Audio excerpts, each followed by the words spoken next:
ബ്രൂഗിൽ നിന്ന് ബ്രുസൽസിലേക്ക്. അതെ, ഒട്ടും പ്ലാൻ ചെയ്യാണ്ടാണ് ഞങ്ങൾ ബ്രുസൽസിലോട്ട് യാത്ര തിരിക്കുന്നത് കേട്ടോ.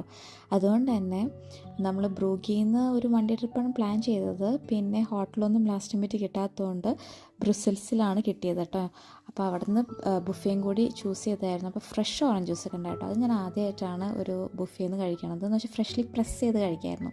അപ്പോൾ ഔട്ട്ഫിറ്റൊക്കെ ചെക്ക് ചെയ്തായിരുന്നു. അപ്പോൾ ഹാപ്പി ആയിട്ട് ചെക്ക് ഔട്ട് ചെയ്ത് ഞങ്ങൾ ബ്രുസൽസ് സിറ്റി എക്സ്പ്ലോർ ചെയ്യാൻ പോവുകയാണ്. ഇവിടെ വിസിറ്റ് ചെയ്താൽ ആറ്റോമിയം വിസിറ്റ് ചെയ്യാണ്ട് എന്ത് ഒരു കാഴ്ചയാണല്ലേ. അതായത് 1958 വേൾഡ് എക്സ്പോക്കായി നിർമ്മിച്ച ഒരു ഫ്യൂച്ചർ സ്റ്റൈൽ സ്റ്റീൽ ജയൻറ്റ് തന്നെയാട്ടോ. ഇടയ്ക്കുള്ള സ്പിയറുകൾ എല്ലാം സയൻസ്, ആർക്കിടെക്ചർ, ഹിസ്റ്ററി എല്ലാം മിക്സ് ചെയ്തൊരു മിനി മ്യൂസിയം പോലെ തന്നെയാണ്.